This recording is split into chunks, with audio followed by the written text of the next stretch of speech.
state of play, as you already know from clicking on it. So we'll start off as usual with just some small reviews of the games we've been playing recently. Not necessarily new, but there's definitely a theme with the ones we've been playing. Yeah, there is a bit in there. Yeah, Strip Poker 1, 2, 3 and Deluxe. Yeah, I've got another one to add to that as well. Oh really? Actually, yes, because I finished Observer as well this morning. So. Oh, I'm intrigued to hear, because I didn't finish it, but I did. It's obviously a dedication of Rutger Hauer, Observer. I've talked about when we come to it. So the OCS, so we've got the reviews I've got are Redeemer, which I played on the Switch. All of these are Switch actually. Yeah. No, that's a lie. Redeemer on the Switch, Trine 3 on the Switch, Metal Wolf Chaos XD, which is on the PS4, and Robbie Swifthand and the Orb of Mysteries. So, what are you covering? One of them is a From Software game, and I think it's Robbie Swifthand and the Orb of Mysteries.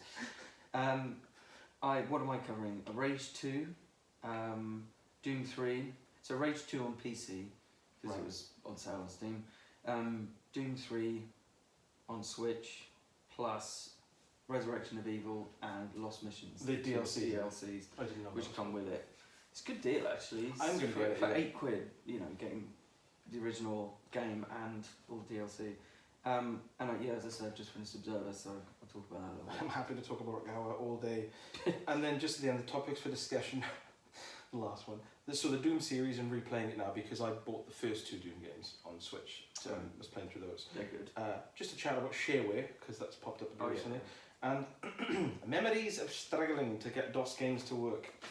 And I also have like a secret game I bought that I'm going to spring on you, because I know it's one you always talk about, and I always think, really? Well, not that I think it's bad. I think I played it a while ago, but I want to rediscover it, and I want you to get me excited about it. Okay. It's still like Strip Poker 3. I don't think you need me to get excited about that. And it's CGA graphics. CGA. My God, that was like CGA was like the. I remember playing The Price Is Right, and of course, not only is it prices from like 30 or 40 years ago, because it's like through DOS, but it's also for £80. Yeah, but it's American, right? So you're trying to work out like the sort of pound to dollar value 40 years ago. So it's bafflingly hard. So Redeemer, I played on Switch, and have you played it at all? No. It is. It's like a top-down. I played it for a few minutes myself, and then I played it with my friend Chris, as we played it through in co-op mode. And you play a monk who sort of used to be a bit of a tinker, but now he's dedicated his life to peace. And then he's obviously in his 60s, and 40 years down the line, this compound he's in, the monastery compound, gets assaulted by kind of a load of his old crewmates, and you fight your way through to find out what's going on. Co-op mode is really good. So you start off and it's top down, and it's just a typical brawler. So you punch, kick, grab, and there's loads of cool, gory death moves. So if you see a tree with a branch sticking out and it like sort of glows, you can when you beat someone up enough and the skull's head comes above them, you can pick them, chuck them on it to kill them instantly. Good. The whole thing comes with a really wonderful like 80s action movie feel. It's like when you pick up a gun, and the gun controls are sort of twin stick shootery. Good. But when you're out of bullets, you just chuck it on the floor and just carry on fighting. There's no picking up ammo or that nonsense. It's like you chuck that down, grab another one. So it's like really fluid action. It did suffer from. The only bad thing about it was it did suffer from frame rate issues. Yeah. Because the action does get quite frantic. But as I was playing it with Chris, and I said, the thing is, it is slowing down a lot, isn't it? And his response was, "Who cares? This is amazing." So yeah, it was, and I think it's pretty cheap, and it's just a solid. I can imagine it being much more fun in co-op than single player, as all those games are. Any kind of brawler is always better with more than one person. Yes. Which is why it's amazing that the remake of Shaq Fu was single player and crap. So well, it's like Neon Chrome or something like that, isn't it? Like you'd never play that on your own. The music in that's astonishing. I still listen to that. But what they did with that, of course, is they just instead of like expecting you to play that alone, they just made a single player version of it called Judge. So it's the same. So it's exactly the same aesthetic and everything, but it was essentially the same game, but with a bunch of like single player missions. We got to the end of Neon Chrome and we could not beat the final boss. It was so hard. Yeah, and I don't even think we got Well, we did get close a couple of times. Oh, yeah, because there's phases to it. There's about 3 or 4 phases, and we got to maybe the 3rd phase. It's just insane. It was just above our skill set. So Redeem were really good, especially if you're a fan of brawlers. But it does suffer from slowdown. So if that particularly bothers you, it doesn't me. It's not the kind of game that it's not. There's kind of a button on there where the enemy will flash red before they make contact, and you have to touch it. You can reverse it. But I barely use that in the game because it's more about churning through the enemies as opposed to having really technical single fights. Fine. So the slowdown, it's not an issue because it's not about perfect timing. Right, okay. So I've only got a few this week actually, which is good because I did about 46 last week. Trine 3. I've never played any of the Trine games before, but from talking to you I realised they were 2D sort of puzzle platformers. And this one felt a lot like Mario Odyssey, which is good. Because I found it, although it is mostly 2D, it's kind of 2.5D, but with full 3D control, so you can go into the backgrounds. And I liked how it was all about flitting between the characters. The knight being the funniest one, because I love the fact he's got like every now and again he'll be like wobbling along and do like a little stumble. Yeah. I find it really endearing. The animation is really fluid. The way they move feels really satisfying. They move like a real person would, which was really nice. Essentially, it's like an update of Lost Vikings or something, isn't it? Like Because even under the 3 players, skills. Yeah. So you've got I forget the name, sorry, but the thief kind of has a grappling hook and a bow and arrow, and then you've got the knight who's got. I like the fact that a kite shield, but also used as a kite shield, so you could glide. I thought, I like what we've done there. And then just like in medieval times. Oh yeah, that's what it used to do. Jump off the cliff, guys, in your heavy ceremonial suits of armour and get down there. And then there's a wizard who is my least favourite character because he can create boxes, which comes in handy, but it feels a bit. Oh, you can create boxes. Because he's a wizard, and it's the first thing from your first choice, which is a barbarian. Yes, yes. Any game, I will go the oldest, stupidest, nakedest man. Any game where the items of clothing aren't made from sheet metal, you're just like, no. No, I want a bloke in his kegs with a drink problem, thank you. I want a bloke who cannot sit down, he cannot bend his legs. It's so muscular and so fiercely old. So I was playing that, and it's up to 3 players. I question how that would work on the Switch in a technical aspect. 3 separate characters moving around. I can imagine it would push it a bit. How would it be split screen or something? And it's no single screen because it zooms in and out, so I'm assuming. But I can imagine that would get a bit finicky. But maybe 2 of you would be fine, but 3. Because it kind of, you could handle it in on the first 2. Obviously, they're side scrolling, so it was quite simple because I think if you went off the screen, you're just going to transport it back on, maybe check or die. Yes, they're recording. So yeah, and also it's very separate. It's obviously designed for single play because you switch to one character. There's something to do for them, and then a few screens down the line, or further down the level, you switch to another one. So with 3 players, it would almost be you'd just be sort of tagging along. So it seems like a more single player experience, but I really liked it, and I liked the aesthetic of it, and the story is quite funny. There was a lot of glitches in the cutscenes I noticed, which isn't a major thing, but it just seemed a bit, because the whole game seemed so tightly designed and really well presented. In some of the sort of cutscenes, there were moments where, like the thief, the arrows kind of weren't attached to him, they were like floating in the middle of the screen, and it just... That's weird. Did they use the in-game engine for the cutscenes then? No. So really, they're pre-rendered, so there's really no I'm thinking that. I think it was in-game engine now I'm thinking about it. Because that's annoying when that stuff... It just seemed really oddly cheap, you know, and I thought, like, but no, it was a really, really good game, and I'm in towards the end of it now. But I would, if me and you and Chris met up, I'd happily play through it again, because it just seems like a really fun game. I think I could do that. I could do that. Metal Wolf Chaos XD was From Software's 2004 game, released originally on the Xbox, but right at the end of the Xbox's life. And it's an interesting story. If you type in Metal Wolf Chaos on Google, you'll see the history of it. It's quite interesting because From Software, obviously, as Rupert said, came from Demon Souls, Dark Souls, which is what they're known for now. Games I do not play. When they originally released, is that fish food over there? No, there's a small, like, scented canister. Oh, right. I thought, fish food. So yeah, it's a mech game, and I do like mech games, but not weirdly, but when I think of a mech game, to me a good mech game is Walker on the Amiga. Yeah, or Earthsiege 2 on PC. I like it when they're clunky, awkward to use, Yes. and it feels weighty, and you're in Yeah. there, and it's almost like quite methodical how you do Yeah. stuff. So, and obviously Walker, this is the other end of it where it's really arcadey. It's an amazing game. DMA design. Oh, well, it was as well, wasn't it? Yeah, It was. That was They a wanted good to do something else, don't care. Yeah. So, Some little indie game, yeah, Lemmings, I think it was. Which it was. which it was. Yeah, what haven't they done? Well, they could have done a side-scrolling shooter called Blood Money. Oh, they did that too. Unbelievable. Wow, what a game. So it's a Met game, and it's obviously a re-release of the Xbox version because it was only originally released in Japan. It was released in Japan, which is weird because it's a really patriotic American game. It's very Americanized, and apparently they released it in Japan, and then Microsoft, or the company, just said, "Oh, we're not going to release it because the 360 is coming out. We don't think it'll do well in America." Oh, so it was originally on the first Xbox. Yeah. Not even. Oh my god, I didn't realise that. So it's right at the tail end of the. So That makes sense actually, because that means because then Demon Souls was the next generation, wasn't it? For them? and that was like 2006, 7, as well. Yeah. That was Japan only for a while, wasn't it? I think so. Yeah. Hmm. Because I had it on the PS3. That was the first game I didn't play by then. What? But it's so the gameplay itself is fine. It's fun. The thing is, it's kind of a curio because if it wasn't from software and if it was released at the time, it wouldn't be. So I can imagine the fans are going to love it. Mm.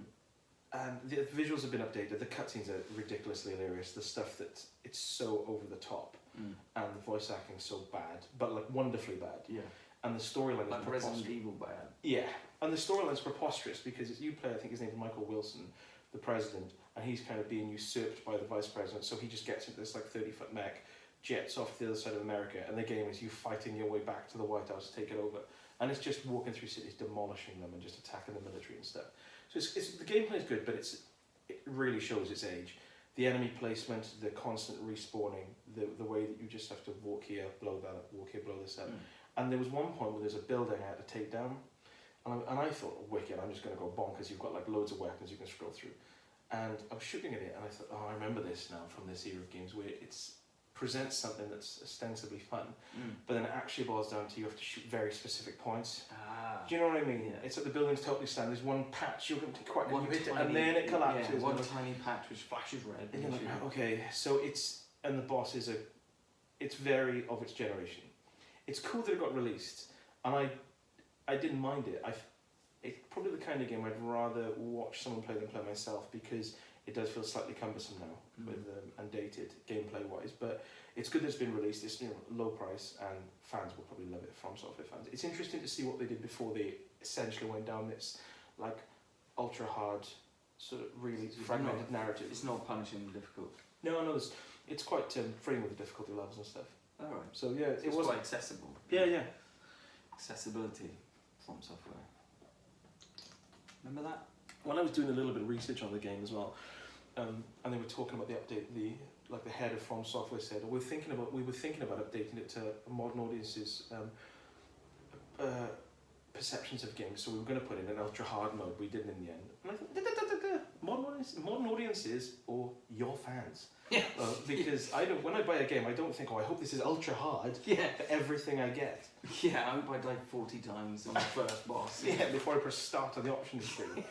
And the last one I've got is Robbie Swifthand and the All the Mysteries, which I got. All of these were through Nerdly sent me. So thank you for that. And I got this for Robbie Swifthand and the All the Mysteries, and I thought this is going to be a trial and error game that's going to really get on my nerves. You know, you walk, Spike's dead, and it is like that. But it's got this weird sense of humour about it, and it's quite forgiving. So I find it really endearing. So, for example, you start off and you're this guy called Robbie Swifthand, who's clearly a thief. He's got the bandana on, shifty eyes, stubble, kind of looks a bit like Boogerman now that I think about it, the Mega Drive. Clearly a thief, and the story is you turn up in this sort of underground, almost like a Mayan temple, and these lights turn up and they say you're the last bastion of humanity. You need to find these 3 orbs and put them together to save humanity. And he's like, yeah, but is there any money in it? Come on, don't I get anything? And so it's got that sense of humour about the story, which is quite funny. And as you go through, what I liked about it is if spikes shoot up next to him, he never opens his mouth to react, but his eyes do all of the emoting. So like if you like run for ages and then stop, he's obviously a bit chubby. Or if a spike shoots up, he'll sort of go and it was really funny. And so you're going along, and you can see, like, there's always a warning, like, before something falls, it will shake a little bit. So if you're speedrunning, it'll be hard. But if you can twitch your way through the levels, and it is fair. It's not like, oh, I'm dead again.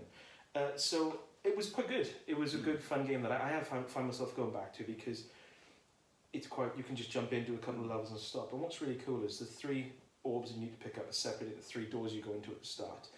And they're multiple paths. So they're all like sort of, they're sort of black circles that match the, you know, the branching paths off to the one at the end. And if you go one way and get totally stuck, you can just try some other ones that maybe you can do, because it's all like sort of single screen stuff. It reminded me a little bit of, I think it was called Mr. Hiroshi, that game where you have to kill yourself. Oh yeah. I really love that game, but it reminded me a little bit of that, like a little bit of puzzle platforming. And there's hidden coins in each stage, so you can, if you want to challenge yourself, you can get those as well. And just a good little indie game. So the frustration is tempered by the fact that it is good natured. Yeah, you won't go. Yeah, it's good natured, and when you don't hit something, think, I can't do it. I can't do anymore. You know, you can just think, oh, do you know, I'm struggling with this one. I'll go back to the level select and just try going this way around the steps. That sounds a bit like Celeste, because that was all about Celeste, because obviously Celeste is... You didn't mind that game, did you? I loved that game, and it was... The thing about that was, like, it was ultra hard, and often as hard as something like Super Meat Boy, but it was so good-natured and so positive in the way that it dealt with you when you did die, like, because the whole thing was about... It was all a big metaphor for her, like, overcoming her depression sort of thing, trying to climb this mountain. So it was always about, like, encouraging you to do better, just keep trying sort of thing, keep going. Yeah. Whereas, like, you play Super Meat Boy, of course, and it's like, it laughs at you every time you die. Yeah. And it's like, this is not helping. This is not encouraging me to play on. This is infuriating. Good as you are. Yeah. That got aggravating after a while. Yeah, it's a weird genre, because I remember playing those, like, Rick Dangerous was one of those pops up, we chatted about this, and I just remember finding that really infuriating. Yeah, well, that was just literally unfair, because spikes would just come out of the floor. Yeah, you're like in Robbie Swifthand, you can see like the tips of them, so you kind of think, okay, I'm gonna jump, but then when you jump over them, the thing might wobble, and then you walk forward and something pop up, and you're like, oh, hang on, I've got to, and you can't funnel your way through it. Think, oh, that was close. Well, and like for a while, funnel your way through it. I like that word. Like for a good while, good many years, like I would refer to something called the Rick Dangerous effect, because it was something quite unique to that game, that it was so unfair in the way they dealt with you. Like, you'd fall onto a screen and there'd just be spikes below you, so then next time you fell onto the screen, you know to shift to one side sort of thing to avoid them. And it's like, then it's just a memory test. That's what it's become. But then you'll do that, you'll think, right, the spike's got there, so I'll jump those. Then you jump up and the boulder falls. And you're like, right, so now I've got to dodge that. Yeah, exactly. So you're just memory testing your way through. I think those things, kind of like, when I mentioned this to my brother, he said, I look Back to the Future. And on the memory of that is the ultimate memory test game, the first level. Ding, ding, ding, ding, ding. Was that the first? I just assumed that was like the second level. Oh, it's infuriating. And the thing is, after that level... So you're just galloping along, aren't you? And there's things things people shooting at you. Crow coming down, tomahawk, boulders, picking up stuff, jumping in and then ducking and then jumping again. And you're like, right, memory test. And then the second level starts and it's your shooting range. And it doesn't tell you how many points you've got to get, and the controls are reversed. So you go on there and you're like, oh, I'm going down is up, and then it's like, oh, you failed, back to the start, go back to do the first level again. It's just infuriating. It's so bad. On the subject of Rick Dangerous as well, always one game that reminds me of Rick Dangerous, and I thought, why is this mechanic in the game, was Indiana Jones and the Last Crusade on the Mega Drive. The action game. Hang on, no, there was one, because there was the graphic adventure and the action game. Is the action game the same on the Amiga? I guess you're talking about. You played it. I think yes. The action game is like sort of a side-on platform. I think I know what you're going to say about this as well. When you jump in the fire and you hit your head and you lose health, that could piss off. That was because you're jumping over things. And you hit your oh, come on! Like, there's always a point in a platform game where you first test whether you can drop a long distance, whether there's any penalty for that. Okay, you expect that. What you don't expect is to have to do the same test for bumping your head on the ceiling. That's ridiculous. Yeah. Do I lose health when I kneel because he's got bad knees? You lose health just by walking along because his shoes are far too tight. He's just got new shoes and they've got a plastic bit at the back. Yeah, and he's like wearing them in. So yeah, that was my reviews then. So I'll leave it to you. I finished talking. In Rage 2, you talked about essentially how mediocre it was and how it was open world for the sake of it. Alright, well I'll just finish by saying it's mediocre the whole way through. It's just a boring final boss, and the plot is completely baffling and just didn't get along with that at all, and the open world is just a bit boring, and it's one of those games where... And you were the project director. Yeah, it feels like it's like, you know, at the end of like open world games when you've gone through the story and then it says, oh, go out into the world and do, you know, have all this fun. Do your like, thing, yeah. Yeah, I'm alright, thanks. I think I'm done with it. Done that. How long did it take you? Because I'm guessing you plowed through the story. It was probably like 12 hours maybe in total. Did it? Yeah, Was it 10 to 12 hours. I still struggle because I know I'll get this game and play it. Yeah. The humour in the trailers just doesn't shine through in the game. No, it's like the way that if you remember that one trailer especially, it just looks so mad. It looked like a really... pressing the button on the door and he's banging it. It's crazy version of like Mad Max because it's by the same people who did Mad Max, but actually it's not. It's like almost exactly the same as Mad Max, except that it's a completely incoherent world, which makes no sense, and it doesn't feel like you're some sort of lone wanderer or anything like that, because actually there's all these like fights going on around you, but you're not involved in any of them. And there's whole, like in Mad Max, you could quite happily go through and basically there was nothing in it which wasn't I like fun. the story. It was a bit generic. It was. I liked how. I love it when the story's laid out at the start. It's like, right, this is what you got to do. Yeah. And you feel like, right, I'm a driven man. But yeah, in this it was, the story didn't make any sense, and there's some good character designs, and some okay voice acting, but they're the only mad bits in it. The rest of it is really ordinary. You know, like in Mad Max, you got like really cool like car combat and stuff like that. There's like a bit of car combat, but it's not that good. And there was some really cool melee combat because it did that Arkham style thing, but you were a bit of a brawler sort of thing. It's none of that. So actually a lot of it's quite stripped down. My problem with this whole thing mainly is that I really hate games being misrepresented in trailers. I've got a real problem with it. It's one of the reasons that like A Hello Neighbour is one of my least favourite games of all time, and why I dislike Dollhouse so much, because I hate being like misled with things. Yeah. And I was expecting a really funny, zany, colourful, right, and it's just not that. It fits uncomfortably between Mad Max and Borderlands because Game like, of the week, ladies and gentlemen. because obviously Mad Max is dead serious, really. Yes. If a bit generic in its gameplay, but essentially takes itself seriously. And you got Borderlands at the other end of the spectrum, which is just completely wild, and it's basically what they're almost representing in that trailer. It's almost like they wanted to have this mad zany game, then realised that Borderlands existed and thought, well, okay, we're gonna have to go in a different direction. But I'm not just like really sure what direction they were aiming at. So in the end, you have these really amazing gunfight encounters, which are good in the moment, and then tedium in between. Are there any online aspects to it? Don't think so. That's one good thing, I suppose. At least it doesn't feel like a single player coming tacked onto something that's... No idea. I don't think there's anything actually. Maybe there is. It's part of the menu that I skip. Oh, right. Yeah. So then, but I was quite up for some like, you know, first-person stuff. So I got Doom 3 on Switch because it was £8, as I say, with both DLCs. And it's still a great game. And it runs really nicely because it's like 1080p, 60 frames a second. A few frame drops later on when things get mental, but yeah, it's nothing really. Yeah, and it's just still a really, really cool game. The pacing in that game is so good. The progression, the atmosphere is amazing. The fact that it's really mean in terms of the way where it spawns stuff, but you almost get used to, once you kind of tapped into the designer's like mode of thinking, you walk into a room and you almost sense where things are going to kick off. Like you look at certain spots, you know, it's not going to be in the centre of the room, you know it's going to be in these corners sort of thing, and they're going to come at you. So yeah, it's just really cool. It's a really cool game. And is it cool up to the very end? Yes.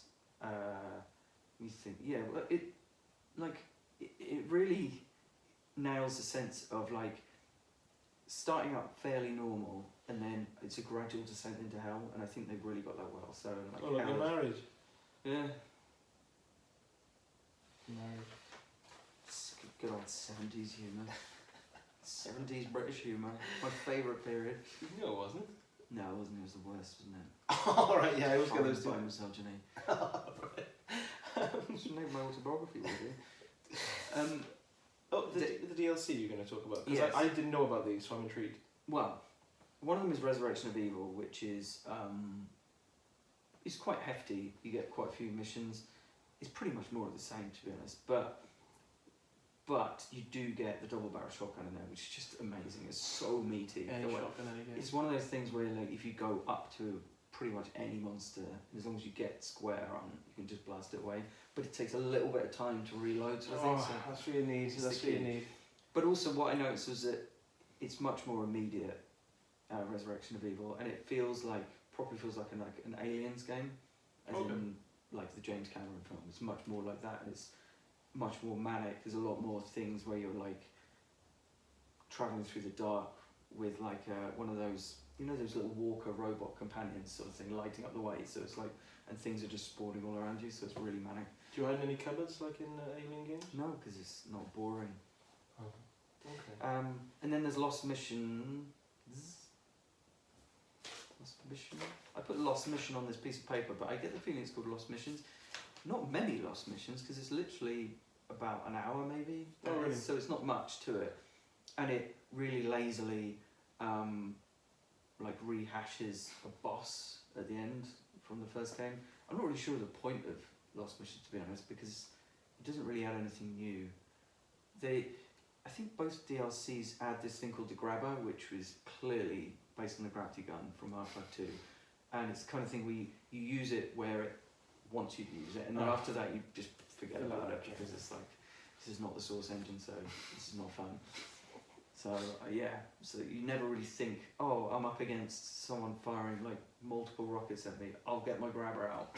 Yeah, you're just gonna blast this calls for my Grabber. You're just going to get your BFG out and just blast it, really, aren't you? So they're very good. Good value for money. £8 as well. I'm gonna get that because it is because it's a 10-hour campaign, I guess.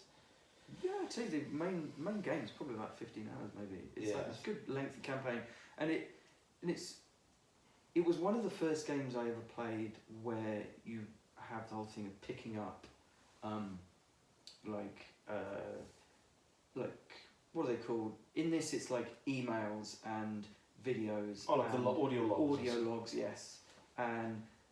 But piecing together the story. Yeah, and it's still one of the only games where I've actually taken an interest in those things. I don't know what it is that does them differently. They're quite well written, they're quite well acted, but also they contain useful information all the time, because you listen to them and it will give you a code for a locker which has like ammo and stuff in it, and but also it's just quite interesting. So I did find myself listening to them, because you can play them while you're just shooting. Yeah, I remember that. stuff. Yeah, she's not like stuck in a screen well. So and they're quite amusing. Some of like the and quite tragic. Some of the like email discussions. So you'll see one email which is referring to it'll be saying something like, oh, this soldier just went crazy last night and shot up the bar and then shot themselves in the head, sort of thing. And it's like really horrible, really harrowing story. And then you'll find someone else's PDA, and it will be an email from like earlier that day, and it will say, oh yeah, we're all going out for drinks tonight, sort of thing. It's like, it's really cool the way it's like. And then you can go back and say, I wouldn't, I'd probably have an early night. Yeah. And then bounces back and says, it's already happened. I'm dead. Yeah. I don't even know this is happening. Yeah. I actually set up this out of office on the off chance I was going to die tonight. Out of office replying to so that was Doom 3, that was awesome. And I just finished Observer as well. I really liked it. I think you took more from the stealth section. We should probably set up Observer, if you want to explain it to you fresh with it. Yeah, so it's from Bloober Team, who did Layers of Fear, and now Layers of Fear 2. Layers of Fear was a flawed game. Mm-hmm. It was first-person horror. I say survival horror, although you can't really die in it, which is one of the main issues. But it was first-person kind of like puzzle adventure horror. I don't remember puzzles. I just remember. No, there weren't really many puzzles. I just remember the puzzles mostly revolved around exploring. Exploring is the key. Mostly involved finding the thing in the room that you click on, really, to trigger the next event. I remember going into rooms and thinking, what do I do next? And then you turn around and turn back, and then you have to do it about 6 times, and then something happens. Yeah. And that was a bit irritating feeling. I'd rather be a walking simulator that you just go through and the narrative reveals itself, as opposed to just getting stuck and thinking, right, what have I got to do now? Which is more what Observer is, I'd say, all the way through this. There were very few moments where I was like, okay, what does the game want me to do in terms of turning around or looking at the right thing in a room? You can just find it and move forwards. And there are a lot of quite linear sections, but the atmosphere in that game is so good. So the atmosphere is so good, and it looks really tasty. It looks really tasty on Switch as well. I mean, the frame rate. I played it on PS4. Sorry. Yeah, the frame rate, even on, to be honest, I don't know. It's something about their engine doesn't quite feel right on any platform. It feels a bit sluggish, but I think it's by design that you're meant to feel sluggish because, well, in Observer you're like a 60-year-old man or whatever. So, so it's more of the same, like first person, sort of horror-y, more cyberpunk-y. It's all set in a tenement block, and you're basically, you go in there and there's a body, you're a cop, there's a body and there's suddenly a lockdown and you're trapped in there and you've got to find out what happened to the person who was someone you know. Rutger Hauer's voice in that, because obviously it's pretty much his swan song, really. Yeah. And it's a hell of a way to go because, I mean, I've loved Rutger Hauer for decades, and hearing his voice in that, and it's so rich, and because he is a good actor, it kind of comes through, and I remember thinking as I was playing it, I really hope that he does a lot more of this kind of stuff, like goes into video games, because it's such a, when he starts speaking, you think, oh, good. Weirdly, you should mention that because when he died, Eurogamer ran an article saying, basically saying we wish Rutger Hauer had done more games, and they had an interview with Bloober Games about their experience with Rutger Hauer, and apparently he was amazing. Really? Like he was really up for it. They thought that he was just going to come and do his lines, do it and bugger off. but he was really like into the character and like trying out different things and stuff. So he was hip deep. He should still be with us. Good. I know. Yeah. It's always good to hear that because if you hear that they were a bit, they didn't care. It's like I look at you, Stephen Dorff, doing the Far Cry voice. Yeah. Oh no, they've blown up my ship. Oh no, she fancies me. Oh no, they're all mutants, are they? Oh, go away, Stephen.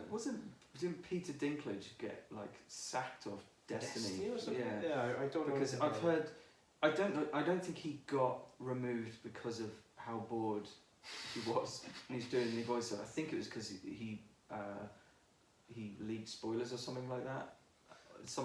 But if you hear like his voiceover, my God, it's like he could not care less. He could care less. No, could not care less. That's the correct phrase for American viewers. You have to show me something on YouTube. Yeah, we have to. There's some quote about Wizard or something like that, but it's quite a famous quote, and it's like, wow, the way he's delivering that is astonishing.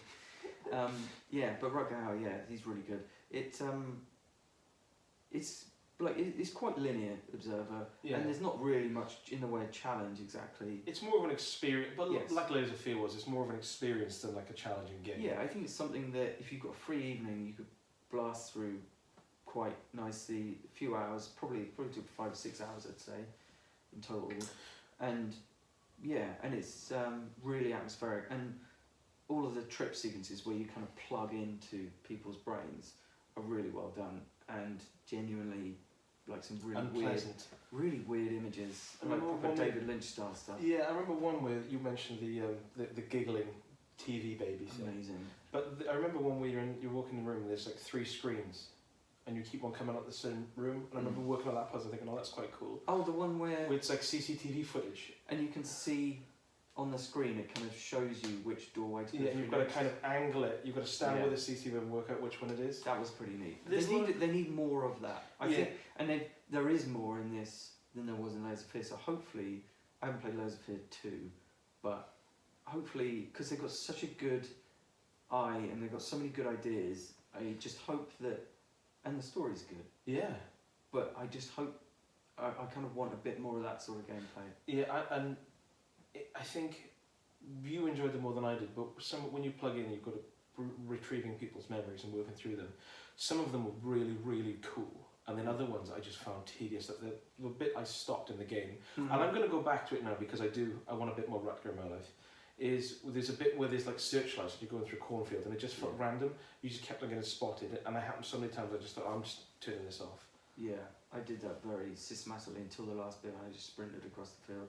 Thankfully, the sneaking bits, although my heart sinks a little bit whenever I come across one, in that game they are brief. So you probably spend no more than about 10 minutes in the whole game really doing the sneaking stuff, which is fine. Unlike Alien Isolation, where you spend 22 hours doing it. That's our go-to game. I love it every single episode. Good. Alien Isolation and Alone, but Outlast. So, oh my God, don't. We'll dedicate the rest of our lives to it. See, Observer, as a swan song to Rutger Hauer. Speaking of swan songs to Rutger Hauer, while we're talking about this, I shall retrieve what will make up the rest of our day after we play Streets of Rogue.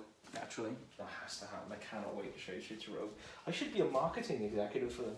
So we've got Armageddon, not that one, with Mark Dacascos, where they literally say on the back of this, an urban, dangerous wasteland reminiscent of the classic Blade Runner, and then Bone Daddy, which is a Rutger Hauer film, which apparently is a really fierce bone removal scene. We can't put the things up behind us. No.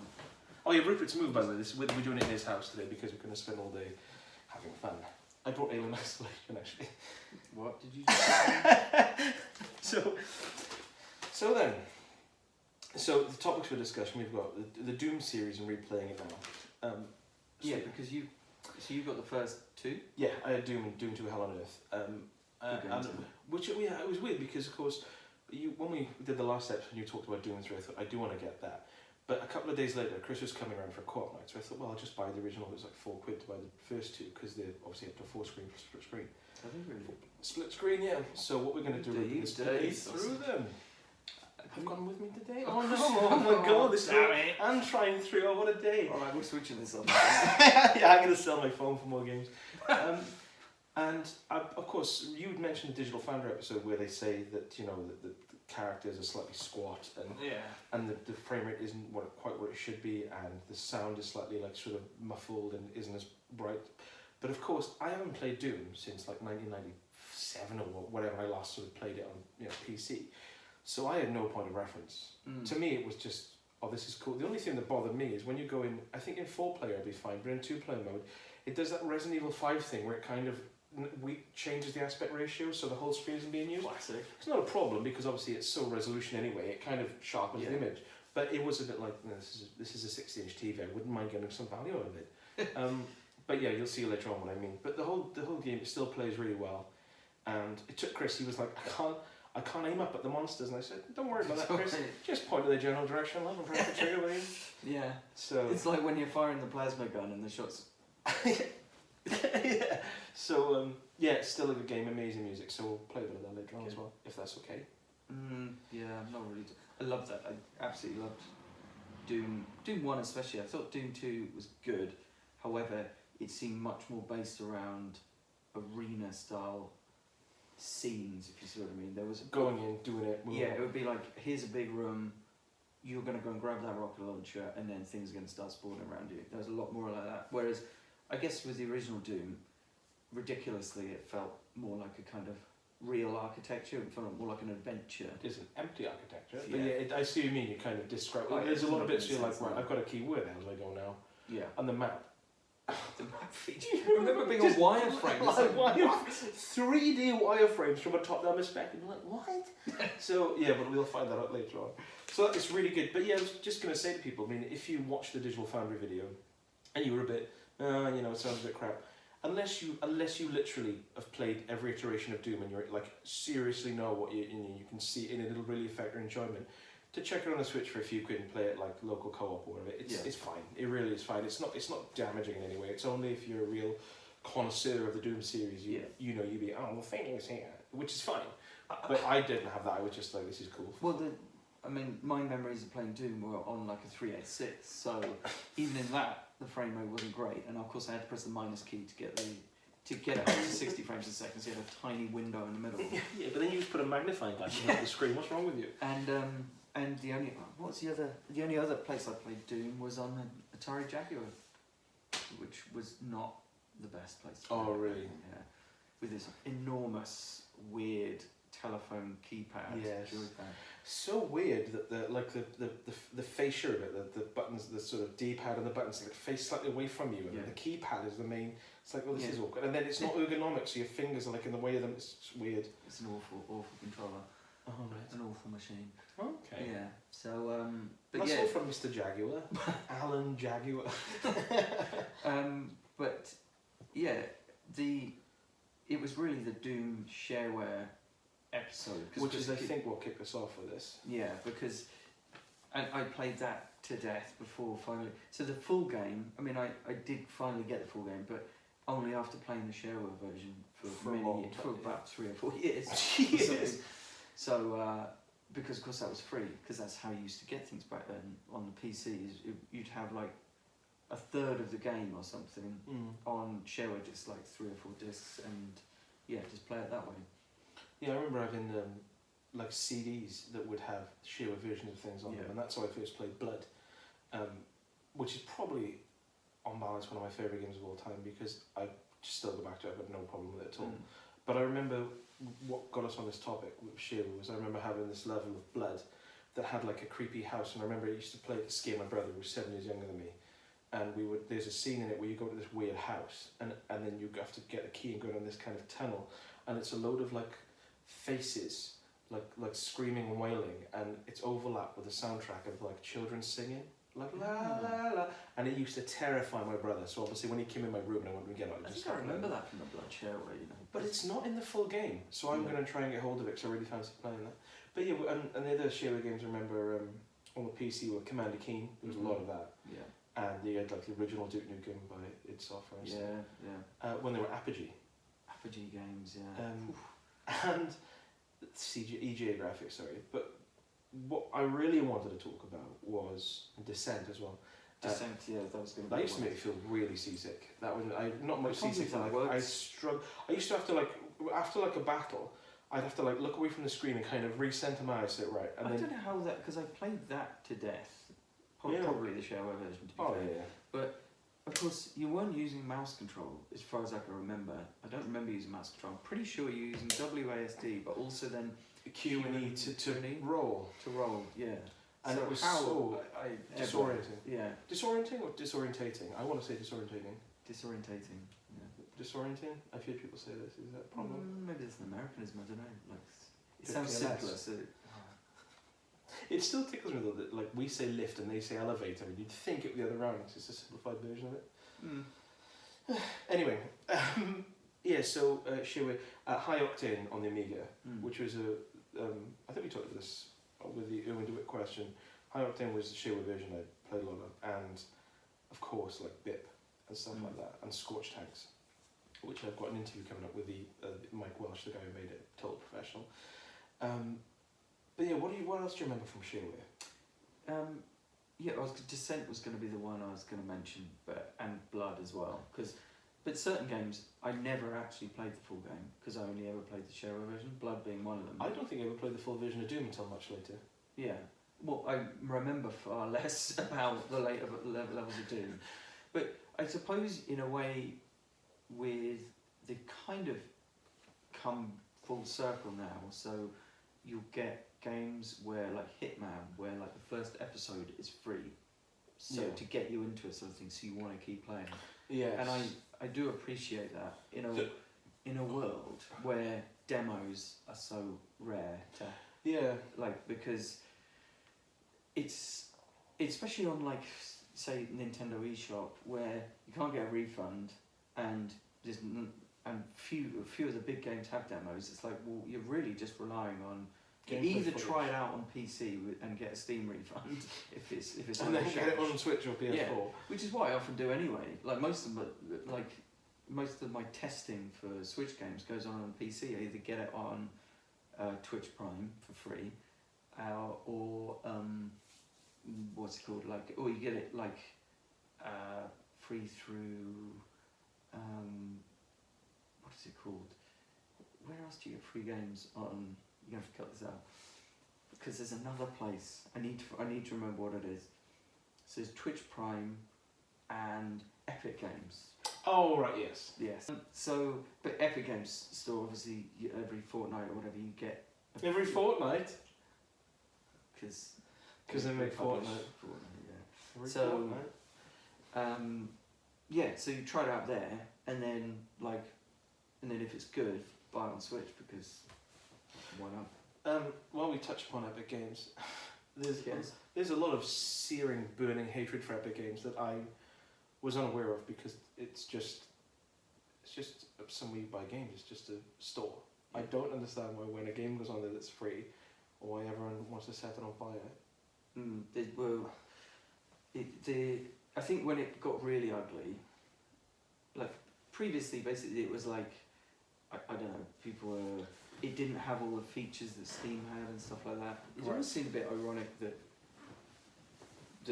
people were so angry against Epic Games Store for supposedly trying to create a monopoly in the PC market, even though Steam is basically the closest thing to a monopoly in the market.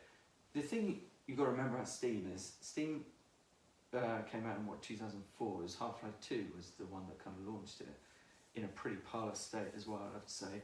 But it then, because it was the only thing around really doing digital distribution, it absolutely got a foothold and dominated the market. Since then, gradually other players have come in. So you've got GOG, you've got Uplay, you've got Origin. Yeah, all these different storefronts sort of thing. Even Bethesda, I think, have gone now. But they've all done okay. They've all kind of carved out their niche, and they've all chipped away at that monopoly that Steam has. But it's essentially been a good thing because, of course, it's competition, and that's a good thing.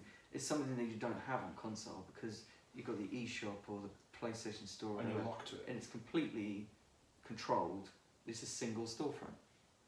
But on PC, because it's an open architecture, an open capitalist architecture, you can have that competition. So that's why games are so cheap on PC. And then Epic Games Store comes along, and for some reason that I can't fathom, it was absolutely hated, and they call it anti-consumer and all this kind of stuff. I'm not quite clear why. It's really choice is pro-consumer, but anyway. I think because it didn't have a lot of the features like cloud saves, things like that. Anyway, but why would you not want competition? It really is just another free download on your PC, just a different way of launching games. There are ways that you can get, if you really want to have all your games in one place, you can get front ends to launch all your games if it's really that much of an issue. Plus you get free games every fortnight. But the bit where it got really ugly anyway was the part where it's the exclusives part that people have a real problem with. It really doesn't make a difference because it's still in Windows, so it doesn't make any difference to you. But hey, you're just going through that instead of Steam. Yes, but what's happening now is that some indie developers are basically signing exclusivity deals with Epic Games. Oublets was quite a famous example. This is where I came to, yeah. So, but the reason behind that, which is completely rational, is that by signing up with Epic Games exclusively, they've covered themselves financially up front. So there's not so much risk for them. If they launch it, through Steam or they launch it through multiple platforms, it could just be lost amongst the traffic and just no one's ever going to see it. So many good games I've played have just been lost. And it's a massive risk for them, like a two-person team or whatever. Yeah. But because they did it this way, it gives them security, and so, and I don't really see what the issue is there.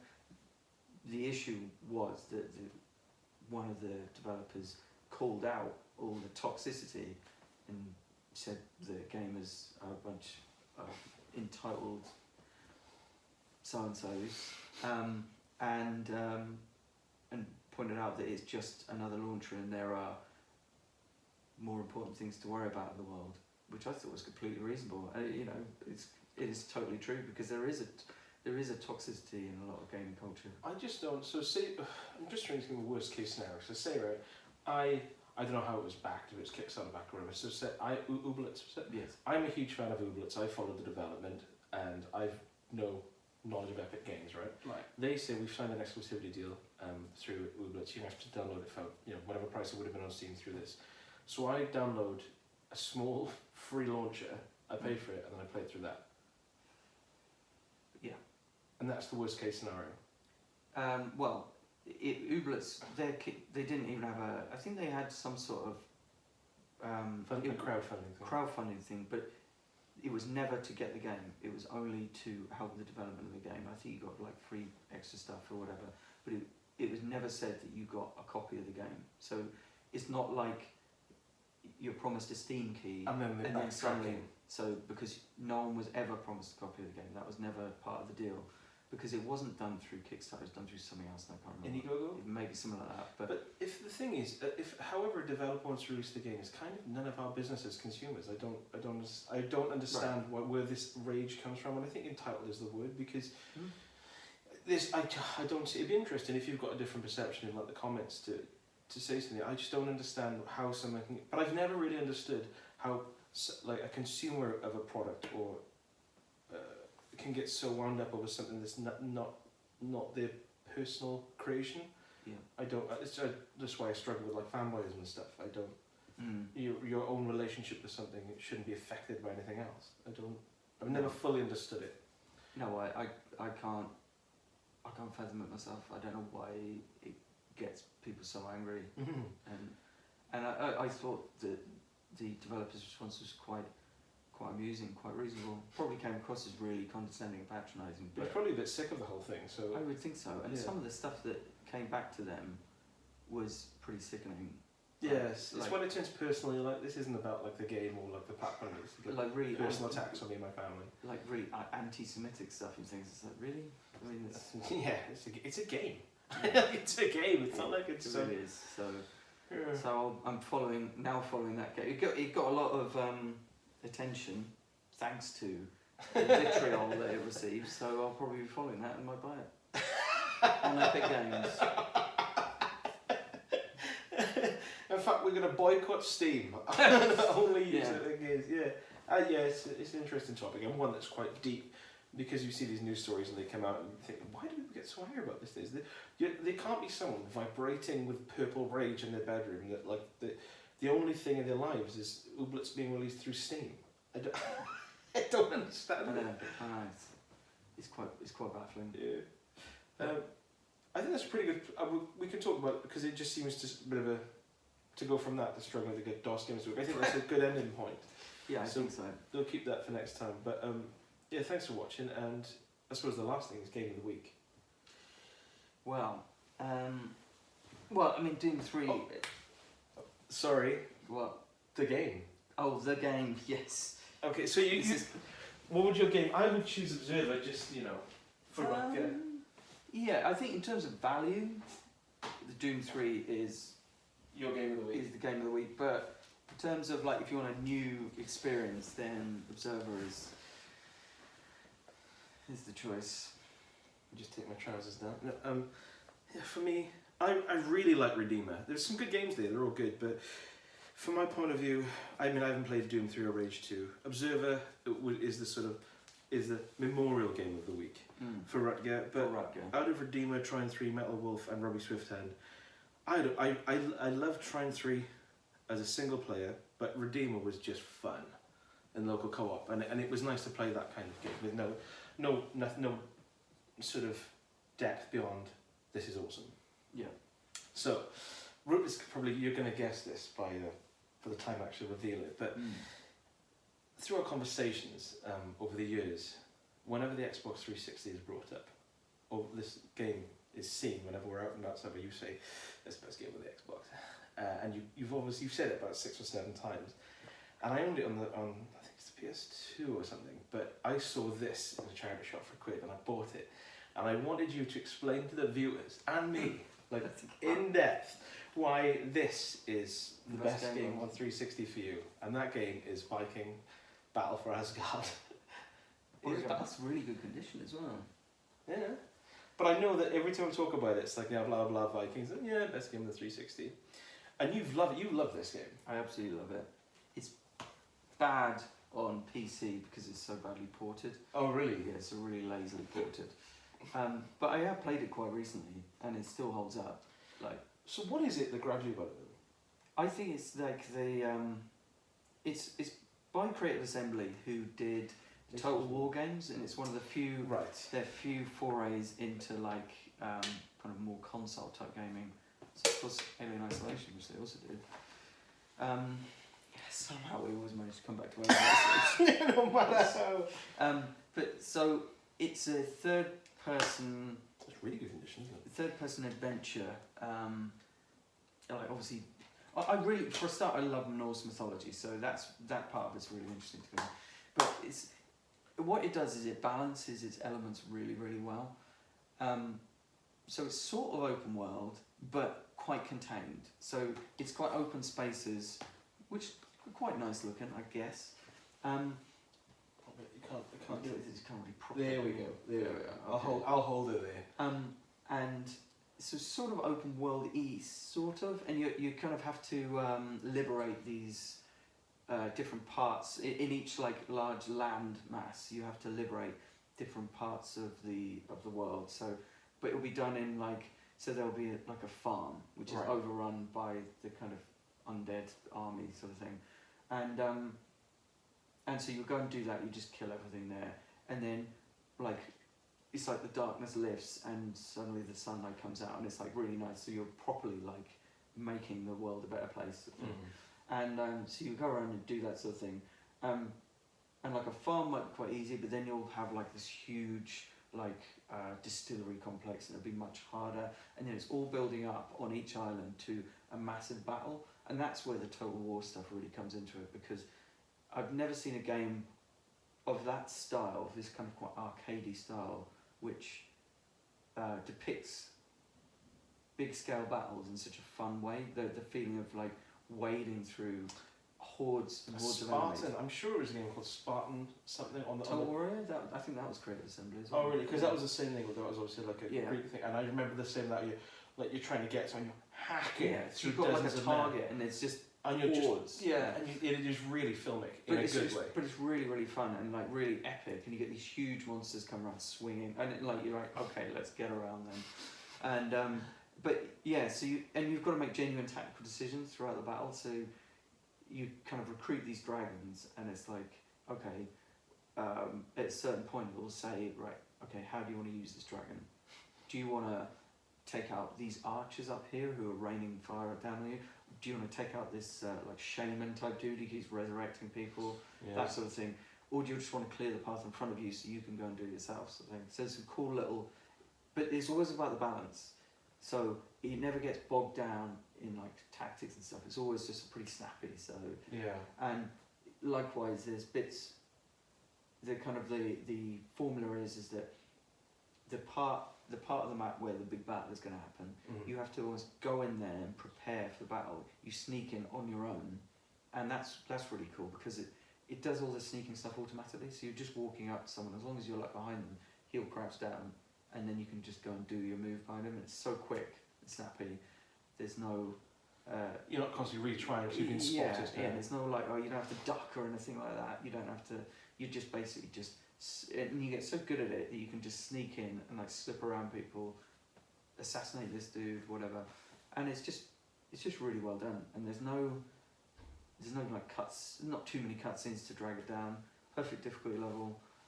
The combat feels amazing, and like the progression is perfect. The way that you start off with some basic moves, but then gradually you get some really, really complex stuff.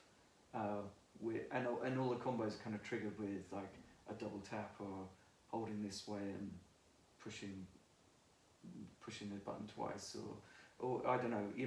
It's all quite clever, or like jump and slash, that sort of thing. But it's just really perfectly balanced. That's the key, and really atmospheric. Best game on 360. It's the game I would go back to. I would happily play through that again. Yeah, you're making me want to play it, and I will. I don't think it did that brilliantly, but it would be amazing to see like an HD remaster. There's a touch of the Geralt about him as well, isn't there? Yeah. Oh, it's better than Witcher 3. Of course it is, my mistake. I love it. So, yeah, so if you see that, you can see this, it's pretty cheap and you see it everywhere for a couple of quid, so definitely worth a crack. Yeah. He's taught me into playing it again anyway. Well, playing it. Alright, it's a completely different game to something like Witcher 3, but it's not completely different to something like Shadow of Mordor or something like that, so it's quite similar. See, I liked Shadow of Mordor, I did not like Shadow of War. Mm. It was, the frame rate on that on the PS4 it just felt like, it was so like jagged. Yeah, it was. Yeah, I'd rather, I just prefer the simplicity of that to all the different like systems and stuff that I'm with you. something like Shadow of War has, which seemed just overwhelming to me. So your game of the week is Doom 3. My game of the week is Viking Battle for Asgard. No. Yeah, and mine will be Redeemer and Trine 3. I'll have a little joke one for 1 and 2 players. So yeah, any questions, chuck them in the comments and let us know if you want us to cover anything particular next time. I actually haven't had many reviews this week, so only had a couple. So yeah, next week will probably be another like topic to.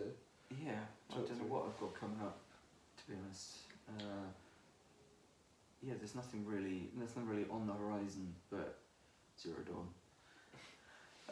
I was gonna do what's that Horizon game, that outrunny thing? Oh, Horizon Turbo Charge? No. Turbo Dawn? No. Turbo, that's just Dawn French after 2 energy drinks. There is something good. Horizon Turbo Chase. That'll do.